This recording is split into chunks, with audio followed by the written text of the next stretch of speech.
하나님의 말씀은 마가복음 16장 1절에서 8절까지입니다. 마가복음 16장 1절.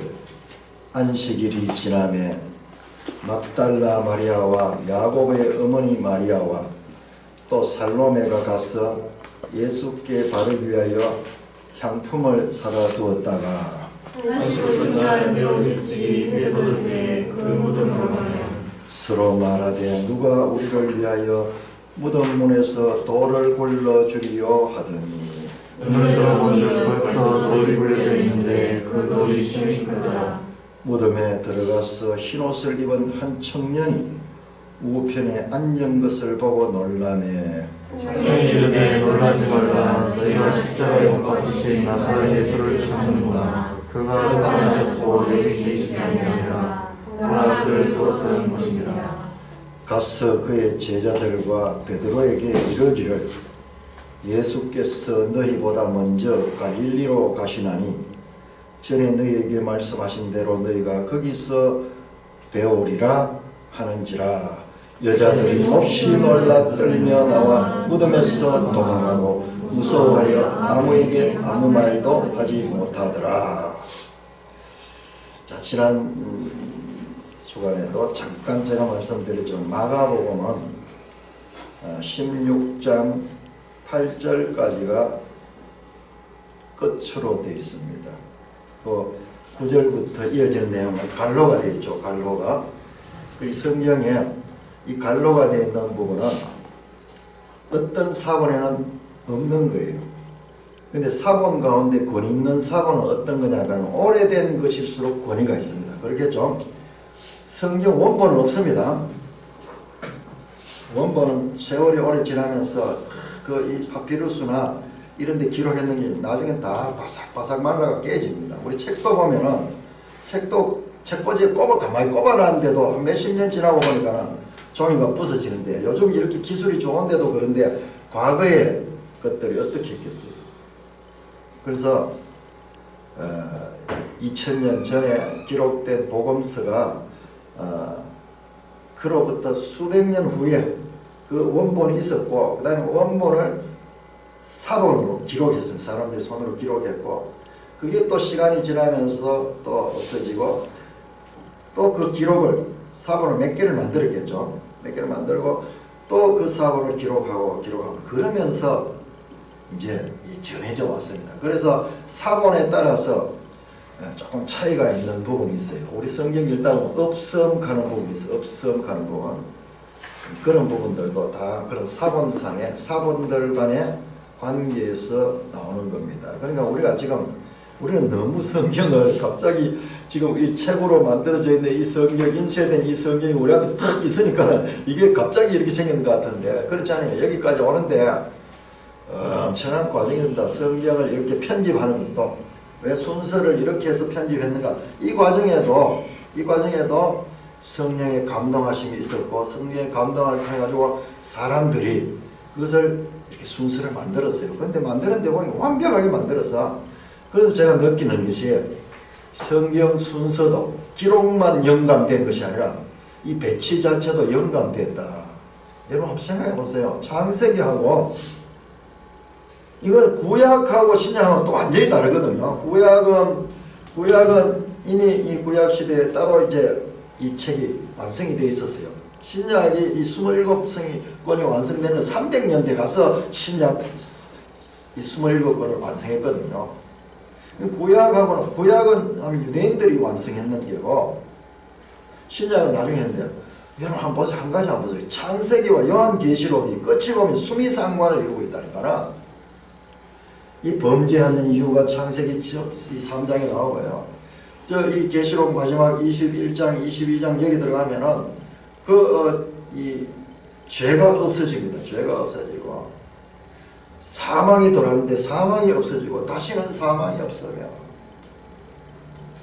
그 에덴 동산에 이 출입이 금지되는데 여기 가면 세루살렘 성이 하늘에서 내려오는데 그 성에는 생명수 강이 달마다 이렇게 나무들의 과실을 맺고 생명나무가 여기에서는 허락됐다가 폐지됐는데 그 생명나무가 다시 마음대로 취할 수 있는 그런 것으로 이 연구해 보면 다시는 저주가 없으며 여기는 저주를 받았고 땅은 너로 말미암아 저주를 받은 거기 보면 다시는 저주가 없으며 다시는 너는 흑인이 흙으로 돌아갈지라 그랬는데 다시는 사망이 없으며 와 어떻게 이 성경 처음 세 장과 마지막 세 장이요 이렇게 인클루지오 수미상관을 이루는지 이 하나님의 이 성령의 감동이 아니고는 이와 같은 것이 불가능해요. 그 사람들이 이걸 잘 모르네. 이런 구조를 알게 되면 이거는 완벽한 하나님의 작품이 사람은 이렇게 할 수 없어요. 이렇게 할 수 없어요.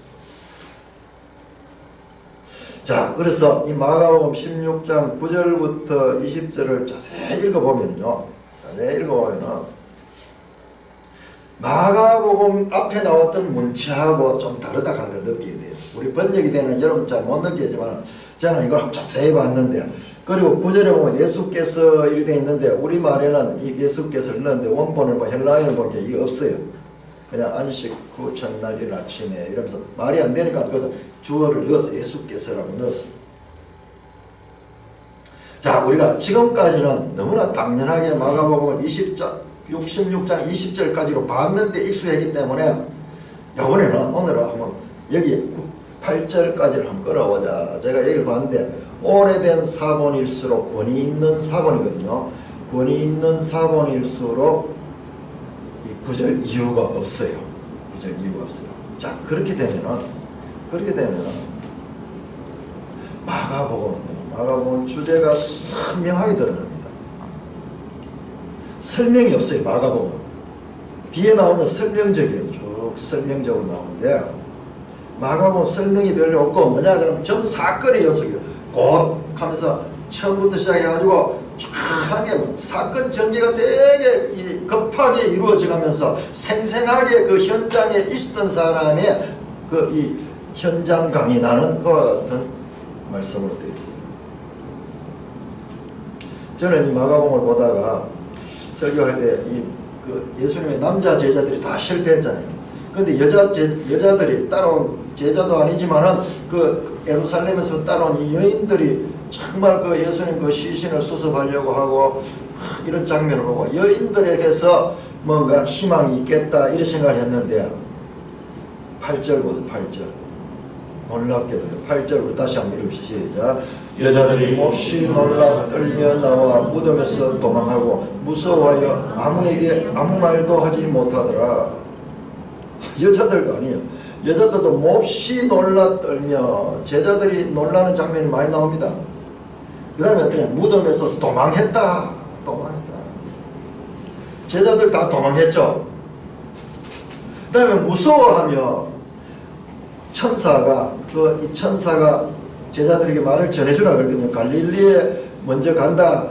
거기에서 너희를 배우리라. 이 말을 제자들에게 전해주라고 이 천사가 이 여인들에게 말했는데 이 여인들이요 아무에게 아무 말도 하지 못하더라. 그럼 끝이에요. 그러니까 끝이 이상하잖아요. 끝이 너무 이상하잖아요. 미완성 같잖아요. 그러니까는 어떤 선한 의도를 가진 분들이 나중에 그 이후에 이렇게 끝나면 안 되거든요. 이게 끝나면 형식이 아니잖아요. 끝이 너무 끝 같지 않잖아요. 그런데 만약 이게 끝이라 그러면 고도의 문학적인 표현이에요.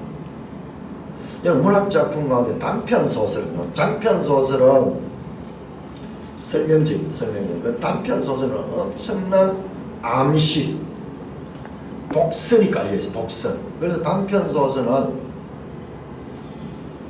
그 속에 설명이 없더라도 독자가 제대로 읽으면 독자가 받는 감동이 되게 큽니다. 영화 가운데도 내가 성경을 짜고 이렇게 보면서 느꼈는 게 영화의 이 형식들이 성경에서 나왔구나. 성경이 먼저 나왔습니다. 우리는 영화를 많이 보고 성경을 덜 보니까 성경이 영화를 모방하고 있는 게 아니고 영화가 성경을 모방하고 어떤 작품들은 끝이요. 주인공이 팍 죽어버리는 것으로 끝이 나버려요. 내 아직도 그 기억이 나는데 우리 이 옛날에 이태리 영화 아랑드롱 프랑스 아랑드롱도 나오고 장가방도 나오고 이런 이태리의 마피아들 소재로 한 그런 영화들이 옛날에 있었는데 시시리안 하는 영화인데요. 그 영화 내가 아직 기억난다. 주인공이 이렇게 했다가 끝장면이 갑자기 팍 죽으면서 끝이 나버려. 근데 이 끝이요 되게 인상적이에요. 강하게 집에 돌아가는데 영혼으로 남아가지고 계속 감동으로 울리는 그런 경험을 한 적이 있습니다. 우리 이 중학교 때인가 교과서에 보면 황순원의 소나기 가는 이 단편 소설이 있는데 그거 되게 감동적이다. 그거 읽고 어린 시절에 그거 읽고 눈물이 나더라고요. 울었다는 거예요. 아주 짧은 내용이면서도 끝이 보면 그 소녀의 죽음을 암시하는 이야기. 이 소년이 집에서 자고 있는데 어머니하고 아버지가 이 초상집에 갔다 왔던 이야기를 하면서 아이가 거기 참 앙큼하더라 그러면서 애가 죽으면서 어떻게 지가 입고 있던 옷 그것을 그대로 매장할 적에 같이 그 옷을 입은 채로 묻어달라고 하더라 그러면서 하는 소리를 하는데 이 소년이 그 소리를 듣는 것으로 끝이 나는 걸로 내 기억합니다. 이거는 이 소년과 그 소녀만 아는 이야기예요. 소나기가 왔을 적에 그 황토물을 건너게 하면서 이 소년이 그 소녀를 업고 이렇게 지나가면서 그 옷에 황토 물이 들게 되는 거예요. 그렇게 푸푸한 이 아이들이 서로 처음에 이렇게 이 남자 여자의 감정을 느끼면서 그랬는데 서로 이 마음속에 상대방을 두고 있다 하는 그 이야기로 그렇게 나오는데 그렇게 감동적이에요. 마가복음이 끝이 이렇게 났다 그러면 여기는요 엄청난 문학적인 탁월성이 있습니다. 일찍이 아주 단편 소설죠. 마가복음은 또 다른 복음서 중에 제일 짧잖아요. 그 마가복음이 나오는 것이 아무 말도 하지 못하더라. 도망하고 무수하여 아무에게 아무 말도 하지 못하더라. 자, 우리 사도행전도 보면 끝이 이래요. 사도행전도요. 보면은 바울이 어렵게 해가지고 로마에 갔거든요. 로마에 가서 사도행전 28장 보면은 거기서 하나님 나라를 전파하니라 하면서 끝이 나버려요. 사도행전 29장은 교회가 써내려가는 거예요. 지금 교회들이 그 사도 바울이 로마에서 이 전도하는 그 이어지는 내용들은 교회들이 써내려가는 거예요. 그 성경은 뭐냐? 그러면 성경은 단편책이 아니다 하는 거예요. 책별로 봐서는 안 된다 하는 책으로만 보게 되면은 한 권 한 권의 책으로 분리해서 보게 되면 마가복음 말이 안 돼요. 그래 이 마가복음의 끝은요 사도행전으로 연결돼요.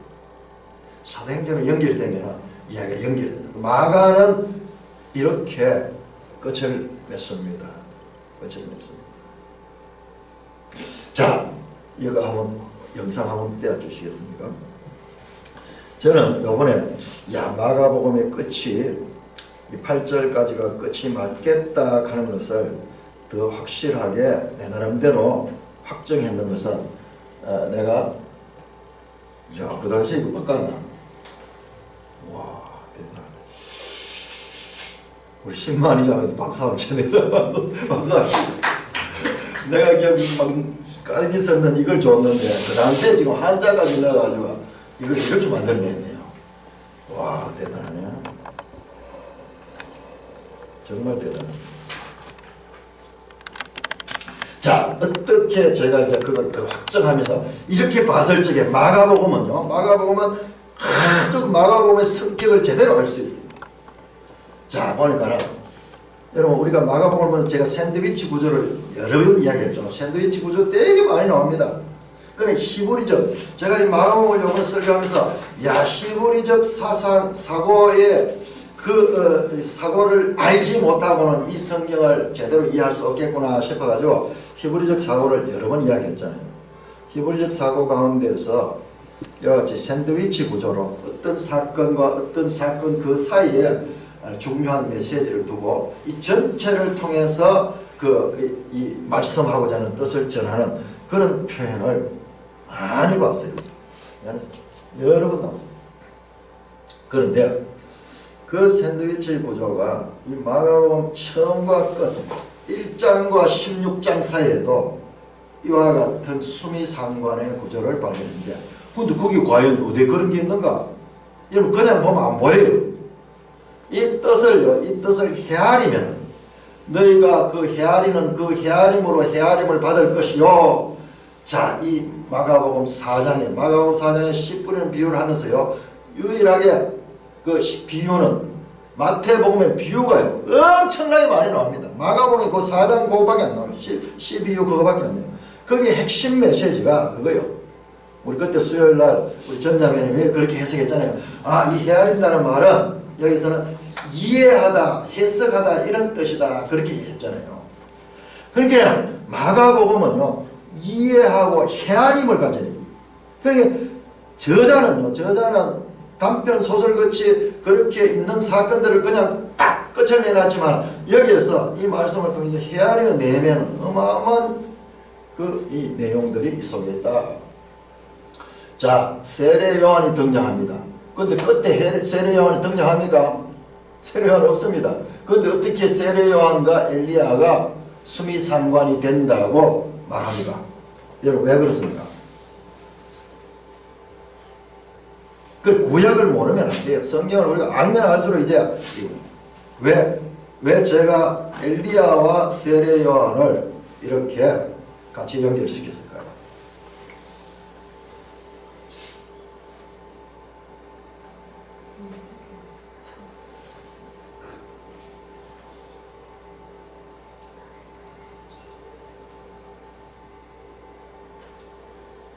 자, 엘리야 이야기는 어떻게 나오노 하면 예수님 십자가에 달렸는데 엘리 라마 사박단에 가는 밑에 있던 사람들이 저거 엘리야를 부른다 그러면서 그때 엘리야 이름이 나와요.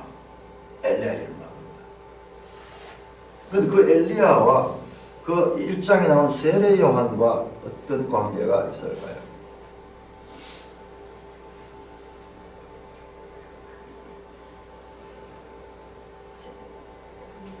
처음일 것 같고요. 네. 세례 요한은 끝일 것 같고 구약에 선지자로서 그보다 성경 안에서 그렇게 그렇네요. 맞네요. 엘리야가 선지자 중에 처음입니다. 맞습니다. 와, 대단하네요. 엘리야는 성경을 기록한 선지자는 아니죠. 행위 선지자입니다. 선지자인데 선지자로서 거의 이 선지자로서 앞부분 나오고 세례 요한은 마지막 구약의 마지막 선지자다. 예, 또 맞습니다. 또 더 그것도 수미상관을 이루네. 예, 또 그 새로운 발견인데. 자, 우리 한번 찾아볼까요? 열왕기하 1장 8절 한번 찾아볼까요? 열왕기하 1장 8절. 맞네요. 그게 맞습니다. 열왕기하 1장. 제가 이제 생각도 못했던 것들을 이제 우리가 이렇게 나누면은 이렇게 됩니다. 열왕기하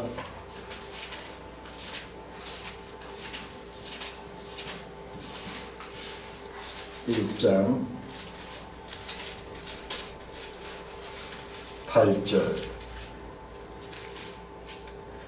8절 같이 읽습니다. 시작. 그들이 그에게 대답하되 그는 털이 많은 사람인데 허리에 가죽띠를 띠었더이다 하니 왕이 이르되 그는 디셉 사람 엘리야다. 여러분 세례 요한의 옷이 이게 세례 요한의 옷이에요. 털옷을 입고 가죽띠를 띠었다. 우리 마가복음 1장 한번 볼까요?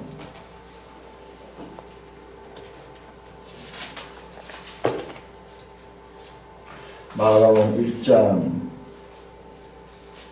6절 요한은 낙타 털옷을 입고 허리에 가죽띠를 띠고 이게 문자적으로 딱 맞으고 있어요. 또한 예수님이 그렇게 했잖아요. 예수님이 세례 요한이 왔다 그랬잖아요. 사람들이 엘리야가 온다 그러는데 엘리야가 오고 난 다음에 이 메시아가 온다 그러는데 그 엘리야가 오지 않았습니까? 그렇게 질문을 했을 적에 엘리야가 이미 왔다 그러잖아요. 예수님. 엘리야가 이미 왔다 그러고 그 엘리야가 바로 엘리야 역할을 한 사람이 세례요한이에요. 세례요한. 그 세례요한 복장 자체가 하면 엘리야 복장이고 지금 우리 전자매님 말씀했던 성경 자체가 그러니까 엘리야하고 세례요한을 이렇게 만들어놨네요. 야, 그렇게 그거는 생각을 못했는데 그렇게 처음 선지자입니다. 선지자, 공식적인 선지자로서 물론 이제 더 뜻을 의미를 더 확장시키면 모세도 선지자예요. 모세도 선지자입니다. 그러나 공식적으로 이스라엘 왕정시대에 처음 선지자로 등장하는 분은 엘리야 맞습니다. 그리고 이 모세와 율법은 세례요한까지요 그러면서 세례요한은 신약시대에 들어와 있지만은 그 역할은 구약 역할. 그 신약의 시작은 예수님의 십자가에서부터 시작이 돼요. 실제적으로. 새 언약이다 그러잖아요. 이는 피로 맺는 새 언약이다 그러잖아요. 그게 신약이란 말이잖아요. 그러니까 그렇게 연결되면서 우리 성경 안에서도 이 세례요한과 그 다음에 엘리야가 등장하잖아요. 엘리야가. 마지막 예수님께서 십자가에 달릴 때 사람들이 엘리야가 오나 그러면서 이 둘이가 등장합니다. 자, 1장 10절에 예수님 세례받을 때 하늘이 갈라졌다. 스키막 하는 단어를 썼는데 하늘이 찢어지고 하늘이 갈라졌다. 스키막 하는 단어인데 성소 휘장이 갈라졌다 할 때 여기 같은 스키마예요. 같은 단어예요. 딱 유일하게 두 개만 나옵니다. 두 개만. 그래 헬라어로 보면 이게 정확한 거예요. 정확하가 딱 성소 휘장이 뭐냐? 이게 지성소, 성소와 지성소를 가르는 그 휘장이거든요. 거기에는요 천사들이 순화되어 있고요. 거기에는요 하늘을 상징하는 별들과 이런 것들이 상징되어 있습니다. 하늘 성소예요. 하늘 성소. 예수님이 세례를 받으시고 물에서 올라오실 때 하늘이 갈라지고 하늘에서 음성이 나왔듯이 예수님이 십자가에 달려 죽으시다 성소 휘장이 위에서 아래까지 갈라졌습니다. 히브리서는 이 말씀을 지금까지 막혀있던 담이 무너지고 새롭고 산 길이 생겼다 그래요. 자 10장 히브리 10장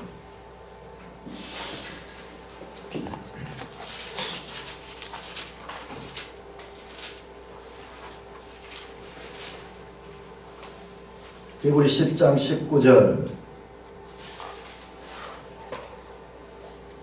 19절 20절 시작. 그러므로 형제들아 우리가 예수의 피를 힘입어 성소에 들어갈 담력을 얻었나니 그 길은 우리를 위하여 휘장 가운데로 열어놓으신 새로운 살 길이요 휘장은 곧 그의 육체니라. 예수님의 죽으심이 하늘로 들어갈 수 있는 그와 같은 그 문을 열어놓은 새로운 살 길, 생명의 길을 열어주는 거예요. 처음과 끝을 통해 가지고 예수 그리스도의 그 사역이 예수 그리스도가 오셔서 이렇게 하늘 길을 열었다. 생명의 길, 영생의 길을 열어주신다.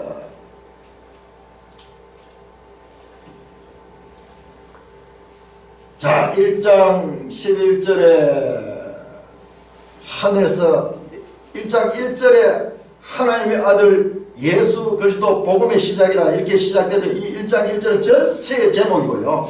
1장 11절에 보면 하늘이 열리고 그 하늘에서 이는 내 사랑하는 아들이요 기뻐하는 자다. 하나님의 음성이 나옵니다. 내 사랑하는 아들, 하나님의 아들이잖아요. 하나님 아들 1장 11절에 그리고 마지막 15장 39절 1장 39절이고 15장 39절에 그 로마의 백부장이 예수님 사형을 집행했던 그 백부장이 이는 진실로 하나님의 아들이었도다. 그 고백하잖아요. 진실로 하나님의 아들이다. 그러면요 지금까지 하나님의 아들은 로마에서 하나님의 아들은 바로 로마 황제예요. 로마 황제 가이사입니다. 가이사. 진실로 하나님 아들 거냐 참 하나님의 아들고 가이사는 참이 아니라는 그런 고백이에요. 로마 군인은 황제를 신으로 숭배하는 숭배. 전혀 관계없는 이야기 같지만은 우리가 헤아려서 들어가면은 이게 문자적으로 똑같지 않더라도 그 의미와 그리고 그 내용이 있어가지고 수미상관을 이루어집니다. 자, 1장 2절에 보면은 이사야서를 인용하면서 하나님의 사자가 말씀합니다. 그래서 주의 길을 곧게 하라 하는 그런 말씀으로 마가복음 시작이 됩니다. 근데 마가복음 마지막에는요, 마지막 16장에 우리 이렇게 흰옷 입은 청년으로 나오잖아요. 이게 천사들, 천사. 둘 다 엔겔로스, 천사. 영어로 엔젤. 처음에 천사로 열렸고 끝이 천사로 끝이 납니다. 마가복음 1장에 그 천사는 길을 준비하라 그랬고 이 마지막에 등장하는 이 천사는 길을 제시하면 갈릴리로 가라 길을 제시합니다. 1장 14절 예수님의 사역의 출발점은 갈릴리였어요. 갈릴리. 근데 마지막 말씀은 이제 예루살렘이 아니고 다시 갈릴리로 가라는 갈릴리가 등장합니다. 1장 22절 27절 제자들이 놀라는 장면이 많이 나옵니다. 우리 한번 볼까요? 1장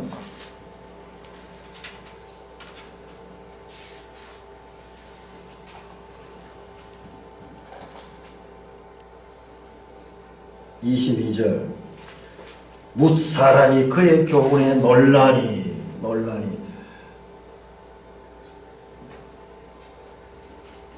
1장 23절이 아니고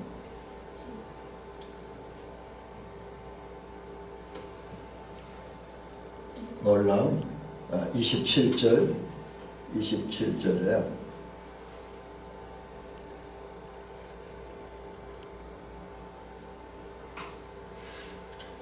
다 놀라서로 물어 이르되. 자, 우리 읽었죠? 마가복음 제일 마지막 절은 여인들이 놀라는 장면으로 끝나고 있습니다. 놀라고. 그 중간에도 계속 놀랐다 하는 이야기가 쫙 나온 거예요. 이 놀랐다 하는 이야기는요, 마가복음의 주제가 하나님은 하시고 사람은 하지 못함이라는 거예요. 우리가 지난번 수요일에 그렇게 정리가 됐잖아요. 그때 끝까지 안 봤는데도 왜 이렇게 제자들의 못난 모습이 계속 나오는가. 자, 12장 마가복음 12장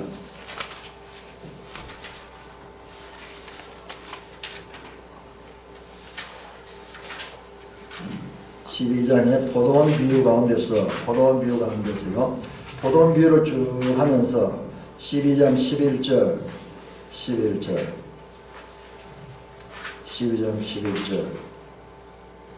시작. 이것은 주로 말미암아 된 것이요 우리 눈에 놀랍도다 함을 읽어보지 못했느냐. 이게 시편 118편이거든요. 이 모든 것은 주님께로부터 시작되고 주님은 하시고 그렇기 때문에 사람은 놀랄 수밖에 없네요.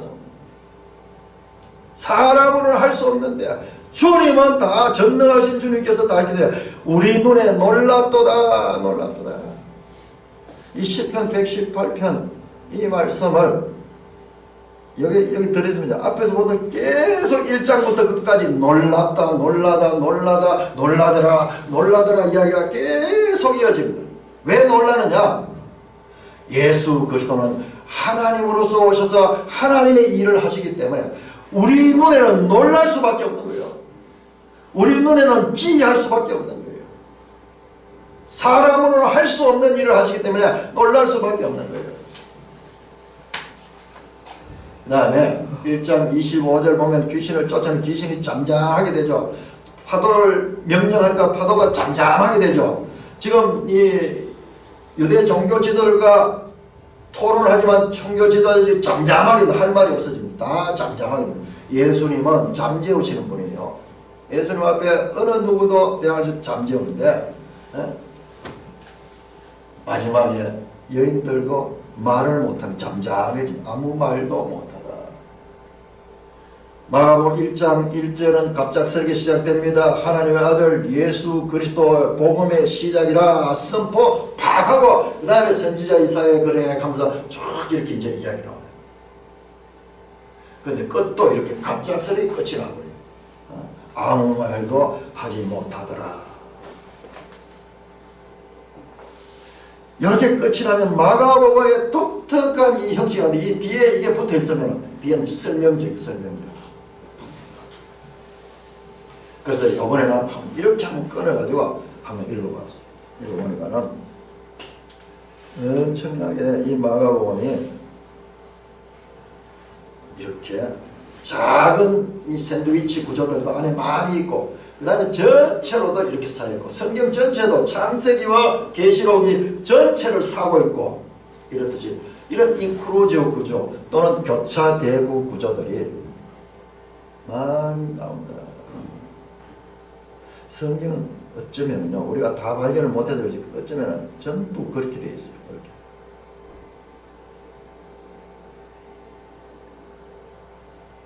그래서 우리가 이제 성경을 알아가는 거예요.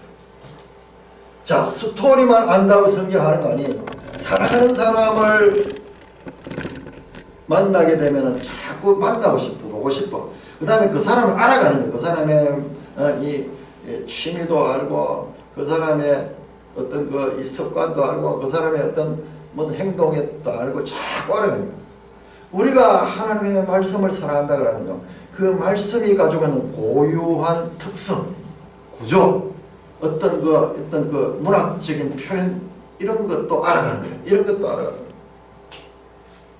제가 이번에 이 마가복음을 하면서 에스겔을 보니까 확 달라져 버렸어요. 보는 게 달라져. 히브리적 이와 같은 사고, 히브리적인 사고를 가지고 이렇게 볼 적에 그냥 헬라적인 사고로 봤을 적에 조금 뭐 이렇게 말이 잘 안 되고 뭔가 이 논리적이지 않고 그렇기 때문에 좀 어색해 보이는 것들이 히브리적 사고 안에 들어가니까 오히려 그 논리를 초월하면서 더 울림이 있는 그와 같은 감동을 주는 그런 것도 느끼게 됩니다. 그러니까 마가복음은 결론은 우리 지난 수요일 날 했던 것과 같아요. 지난 수요일 날 그렇게 했어요.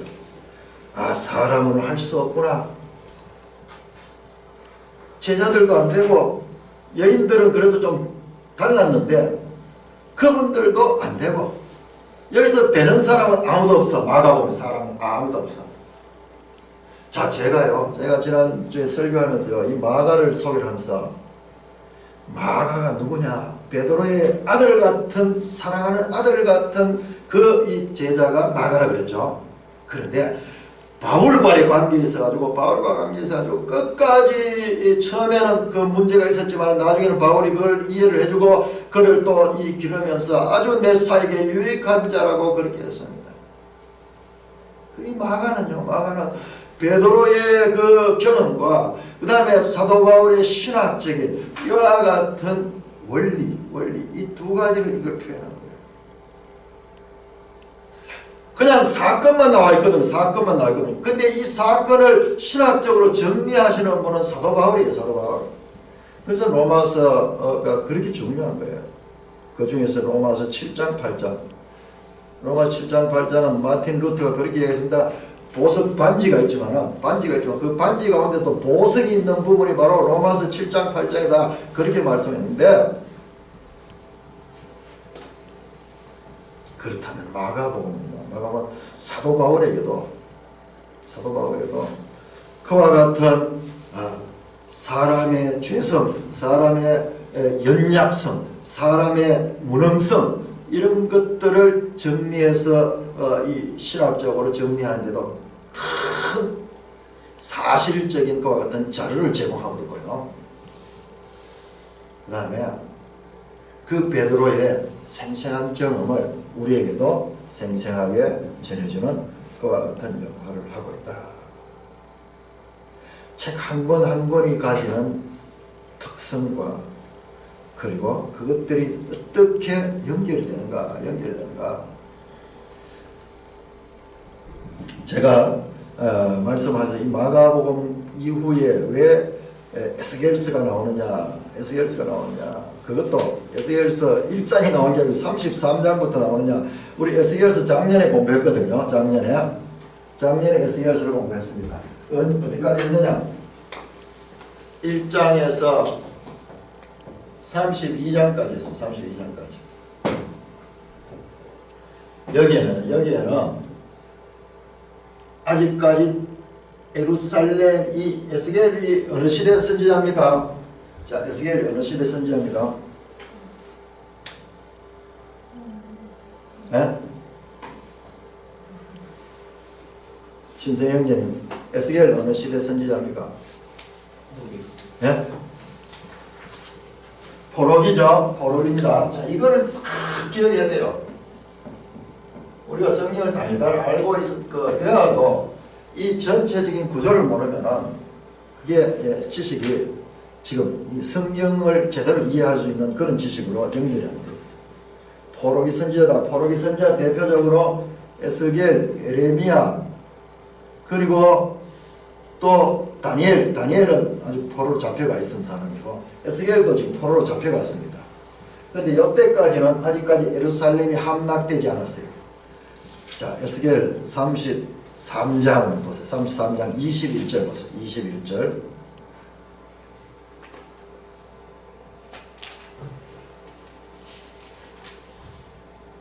(33장) 21절 같이 있습니다. 시작. 우리가 사로잡힌 지 12째 해 10째 달 5째 날에 예루살렘에서부터 도망해 온 자가 내게 나와 말하기를 그 성이 함락되었다 했는데 이제 성이 이때까지는 아직 성이 무너지지 않았습니다. 33장부터는 성전 파괴가 이제 시작됐다는 그 말을 전하는 것으로 시작이 되는 거예요. 그러니까 우리 마가복음에도 성전 이야기가 중요하잖아요. 성전이 그렇게 중요하잖아요. 성전 파괴에 대해서 예수님께서 마가복음 13장에서 말합니다. 여기에서 이제 진짜 성전이 파괴된 사건과 연결이 되는 거예요. 마가복음은 결론이 아주 어둡습니다. 마가복음은 가는 절망이 절망. 마가복음은 절망이에요.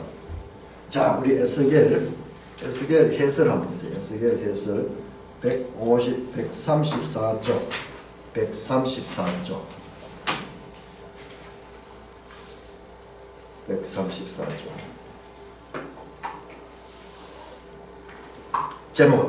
제목까지 읽으시죠. 절망의 골짜기에서 희망을 발견하다가. 그러니까 마가복음은 절망이에요. 절망. 마가복음으로서는 절망이고 에스겔서도 여기까지 33장, 32장 이 앞까지는 약간 절망입니다. 절망. 그런데 이제 33장부터 이 절망 상황에서 어떻게 그러면 하나님은 이 일을 해결해 나가실까? 그 희망을 말씀합니다. 그러면 우리가 이번에 읽게 되는 부분이 그 부분인 거예요. 그러니까 이 책을 배치를 할 적에 지금 이와 같은 초지혜를 가지고 성경을 지금 배치를 했다는 거예요. 이걸 안다 하는 게 이게 보통 일이 아니에요. 내가 수십 년 해가지고 이제 그걸 알겠는 거예요. 그런데 왜 여기 배치됐는가 이걸 안다는 것은 이건 보통 그게 아니에요. 딱 보니까는 마가복음 절망으로 끝났고, 자, 우리가 마가복음을 8절까지 봤을 적에 이게 명확하게 절망으로 끝납니다. 그 이후에 그게 들어가니까는 이 절망이 안 돼버려요. 그 다음 이야기가 이렇게 논술이 되고 있는데 할 수 없다 하는 거 이게 명확하게 들어갑니다. 그 다음에 이제 에스겔 36장에 가면은 요거 주일날 근데 거기에 보면은 이제 하나님께서 성령에 대해서 새 영에 대해서 말씀합니다. 사람으로는 할 수 없고 하나님은 할 수 있다. 자, 이게 로마서 7장 8장이에요. 로마서 7장 절망이다. 로마서 7장의 이야기입니다. 오라 나는 공고한 사람이로다. 이 사망의 몸에서 누가 나를 건지라. 그런데 로마서 8장에 가면은 찬송하리로다 그러면서 나오잖아. 생명의 성령의 법이 죄와 사망의 법에서 나를 해방했다. 누가 생명의 성령의 법?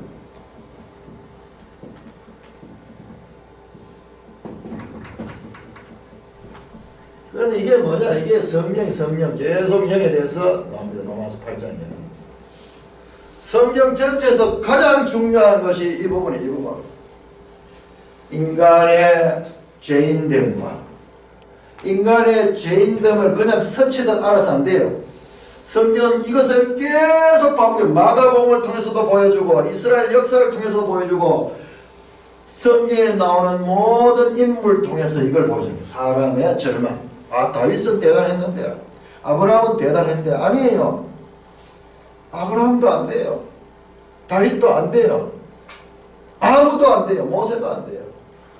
모세도 끝에 비참하게 죽어버려요. 이 이야기를 성경은 계속 반복하는 반복. 인간의 절망.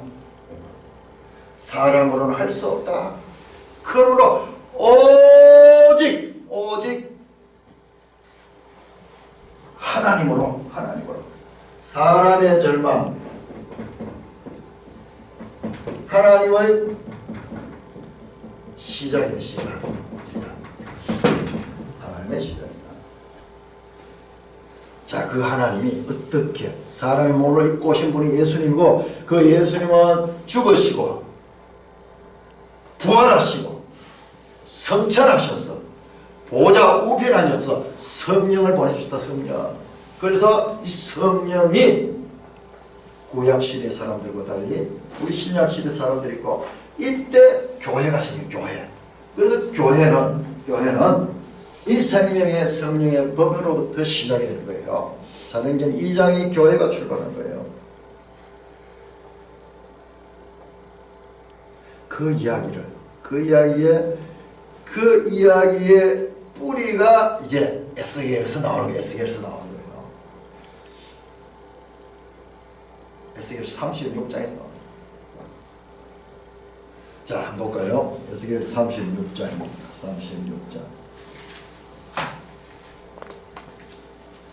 36장 24절부터 보겠습니다.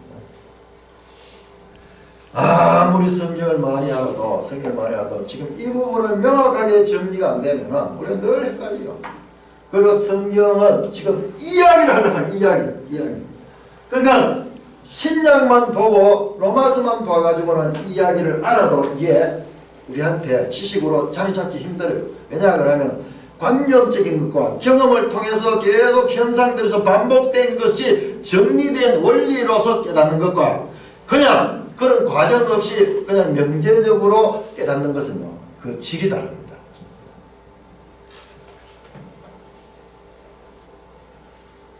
자, 어떻게 하나님이 구원하시는가가 36장 24절부터 38절까지 전부 다 해요. 일단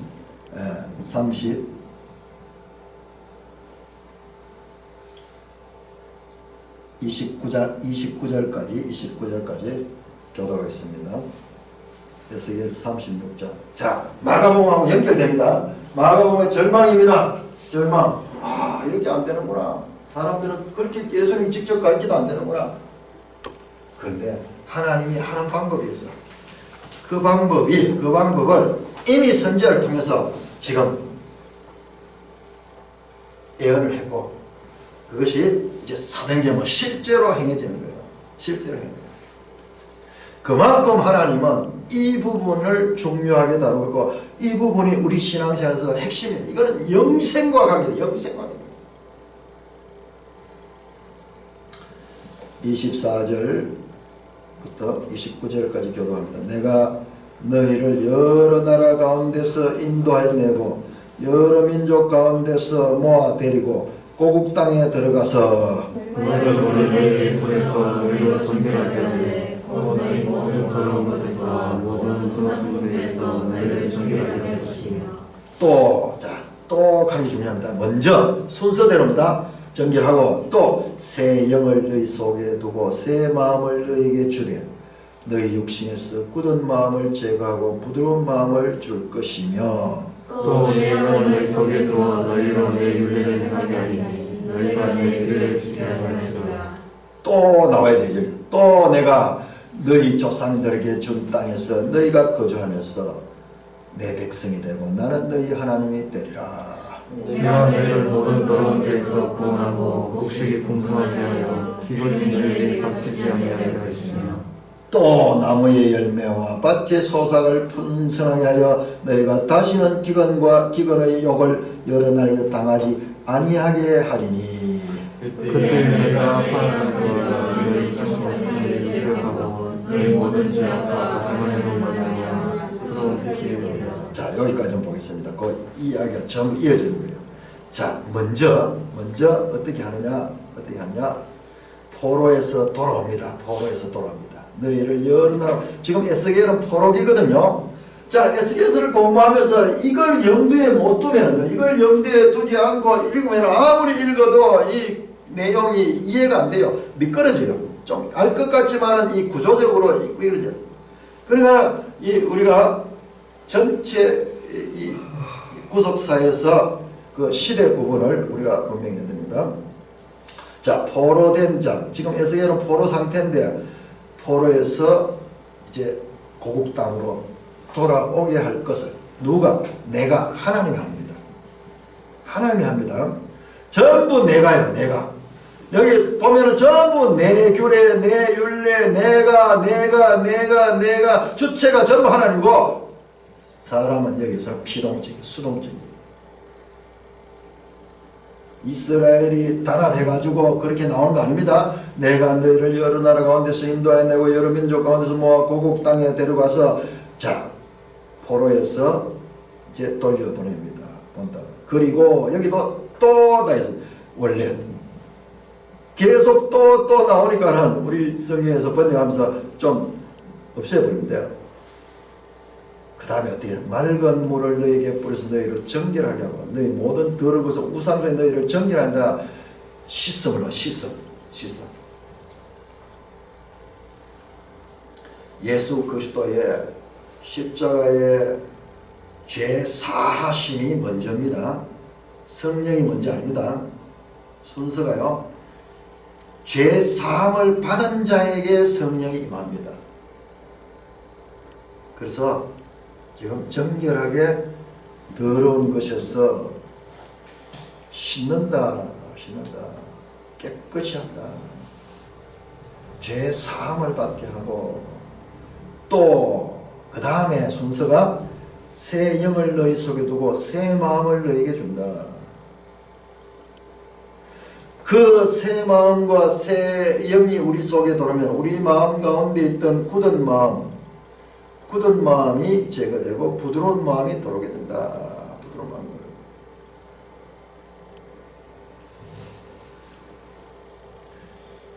죽으시고 부활하시고 성천하셔서 보좌 우편에 성령을 보내주셨어요. 그 이야기.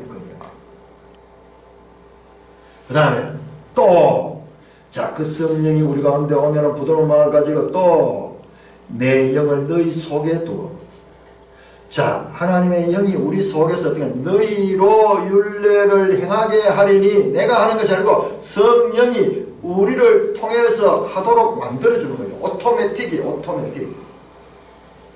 내가 자전거 같이 내가 실어가지고 가는 게 아니라 이 엔진이 우리 속에 들어와서 그 엔진 힘으로 가는 거예요. 내 영을 너희 속에 두고 너희로 내 율례를 행하게 하리니 너희가 내 규례를 지켜 행할지라. 그러니까는 그것을 지켜내는 거예요. 할 수 있는 거예요. 할 수 있다는 거예요. 내가 너희 조상들에게 준 땅에서 너희가 거주하면서 내 백성이 나는 너희 하나님이 되라. 이게 하나님 나라잖아. 하나님 나라. 하나님 나라.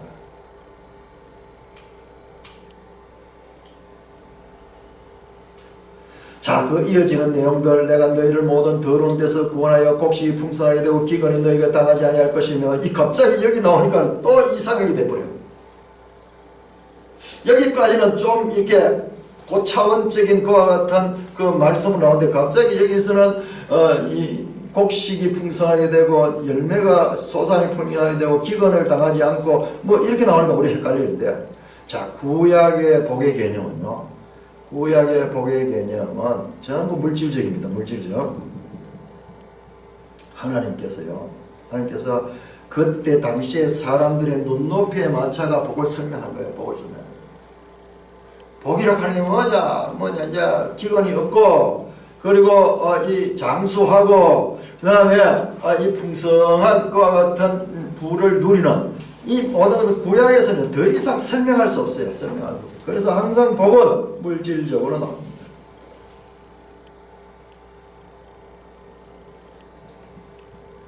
(31절) 자, 이렇게 하나님께서 구원하셔서 그 가운데 이제 그들이 복을 누리게 될 때 일어나는 현상입니다. 현상. 31절 시작.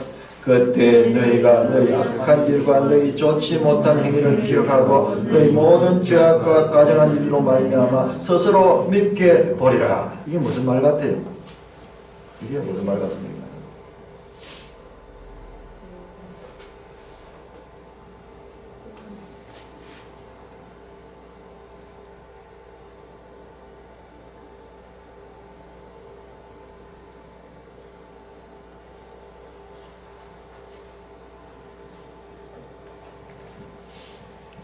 왜 이런 상태가 오니까는 자기를 믿게 볼까, 스스로를 믿게 볼까, 죄악과 가증한 일을 말미암아서 그 속에 지금까지 이런 것들을 가지고 살아갔는데 이게 이제 미워지는 거예요. 이게 미워지는 거예요. 그 아랫절 보면은 그 다음 주면 너희 행위로 말미암아 부끄러워하고 한탄할지어다.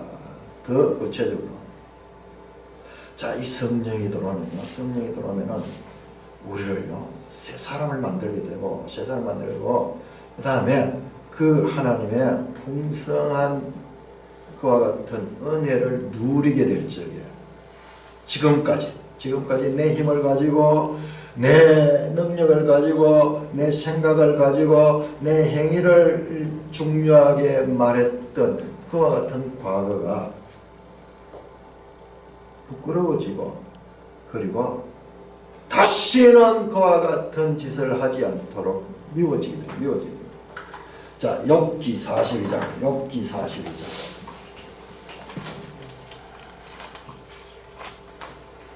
욥기의 마지막이죠. 성경이 다 이렇게 읽는다. 다 이렇게 읽는다.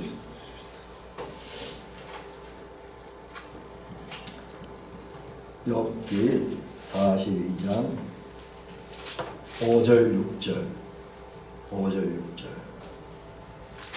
자, 욥기는 욥기를 그냥 뭐 이 고난에 관한 책이다, 고난받을 때 위로가 되는 책이다, 뭐 그런 식으로 많이 가르쳐가지고 우리가 욥기를 제대로 모르니까는 전부 다. 그리고 욥기에 고난 이야기가 많이 나오니까 전부 그런데, 욥기는 그 차원이 아니에요. 그보다 훨씬 더 깊은 차원이에요. 그야말로 성경에 가장 중요한 인간의 내면적인 그런 부분을 다루고요. 욥기에 보면은 친구들과 욥이 서로 하나님을 두고 논쟁하는 이야기입니다. 계속 논쟁하는데, 친구들은 욥이 당하고 있는 이 고난을 하나님부터 이 벌을 받고 있는 거다 하면서 그렇게 이 지적을 하고, 욥은 또 아니다 그러면서 거기에서 자기를 이 변론을 하고 뭐 이렇게 하면서 이야기가 계속 나오는 거예요. 근데 하나님이 딱 한번 등장해요. 38장에 하나님 등장해서, 하나님이 지금까지 자기들 생각 수준 가지고, 자기들 아는 지식 가지고 이게 맞다 저게 맞다 옥신각신했는데 하나님이 나타나서 욥에게 말하면, 네가 저 하늘의 별들의 구조를 아느냐, 네가 저 산의 들짐승들이 어떻게 살아가는지 알고 있느냐, 저 새들이 어떻게 자기들 새끼를 놓고 저렇게 하면서 살아갈 수 있냐. 저 큰 바다의 류어야탄이 어떻게 그렇게 살아가지 않느냐. 우리가 아는 거는 우리 인간의 이성, 우리의 짧은 경험, 뭐 이런 것들 논리 이걸 가지고 참 많이 틀림이 가고 있는데 그 욥이 하나님의 그 이 계시를 직접 만나고 나니까는 욥이 어떻게 되냐? 입이 딱 입이.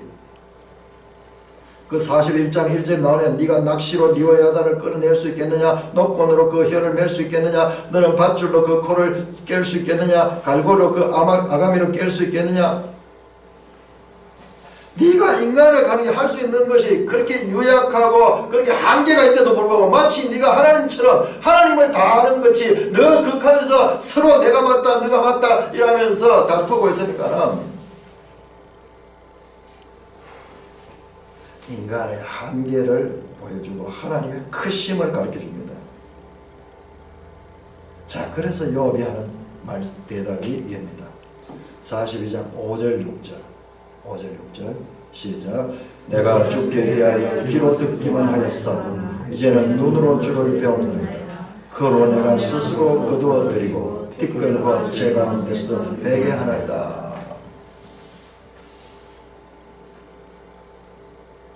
철저하게 성경은요 우리 인간에게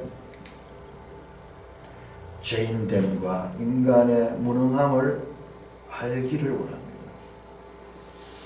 자, 그렇게 되니까 우리가 참 비관적으로 생각해요. 기독교는 왜 그렇게 인간을 그렇게 천시하고 인간을 무시하는가? 아닙니다.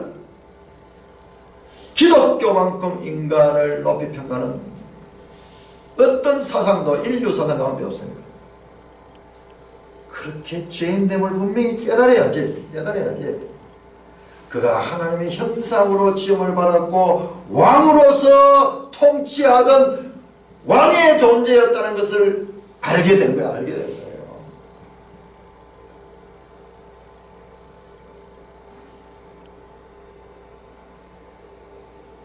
욥이 입을 다물고 1절 욥 1절 시작. 욥이 여호와께 대답하여 이르되 주께서는 못하실 일이 없사오며 무슨 계획이든지 못 이룰 것이 없는 줄 아옵니다.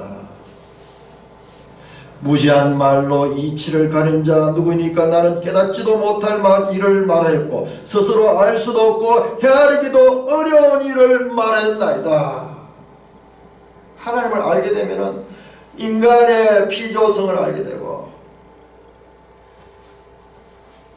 하나님의 창조주 되심을 알게 되는 것이 이것이 하나님의 말씀입니다. 자, 에스겔 34장 34장 이게 목자와 양에 대한 비유가 쭉 나왔거든요. 34장 31절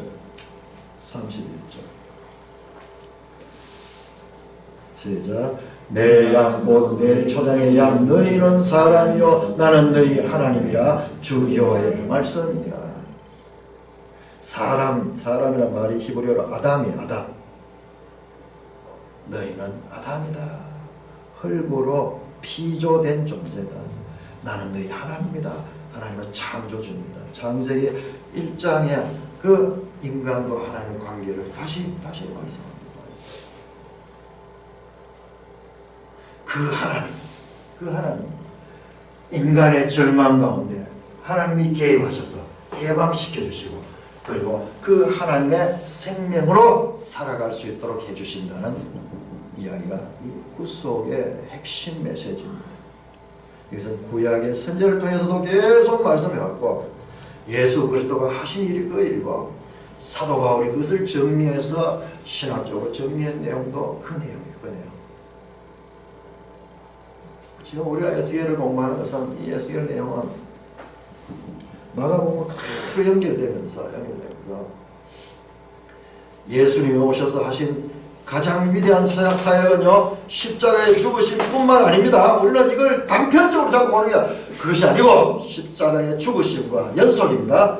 부활하심과 성천하심과 보좌 우편에 앉으심과 통치하십니다. 그리고 성령을 보내주셔서 우리도 제자들은 할 수 없었지만 성령을 받고 난 다음에 할 수 있게 하셨다.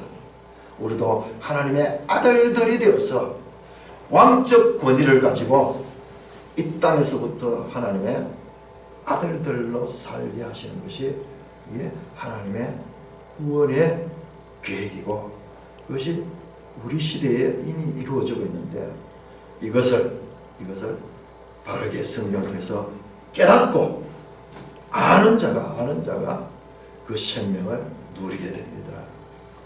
그 속에 있어도 그걸 알지 못하면 우리가 지금 이 나라가 이 어려움이 오니까는 계속 느끼는 게 지금까지 이렇게 좋은 나라에 살면서 내가 그걸 알지 못했구나.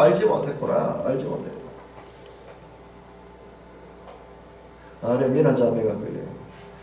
식사하는 게 밥을 그냥 먹는다는 것이 얼마나 귀한 것이고 복된 것인지 이제는 알지 못했는데 이번에 이걸 알게 됐다고. 마찬가지입니다. 우리는 알아야 돼. 그냥 단편적으로 아는 게 아니라 잘 헤아려서 그 하나님의 뜻을 깨닫고 그 뜻 가운데 살아가야 돼. 하나님께서 기뻐하시는 하나님의 백성이 될 것이니 우리가 이 땅에서부터 하나님의 아들들의 삶을 살 수 있게 되는 것입니다. 이야기가 이렇게 연결돼요. 이제 앞으로 이게 더 잘 보일 것 같아요. 다 성경에서 켜켜이 같은 이야기를 반복하는 거예요. 그런데 이것을 깨닫는 것이 그렇게 쉽지 않기 때문에 성경은 계속 다른 사건이고 다른 시대과 같지만 같은 이야기를 반복하면서 우리에게 하나님의 뜻, 여기에서는 이단적인 사상이 나올 수 없어요. 이렇게 보면 다 똑같이 야 하나님의 뜻이 바로 이거구나 하면서 알 수 있도록 하시는 것입니다. 혹시 우리 다른 말씀 나누실 거 있으면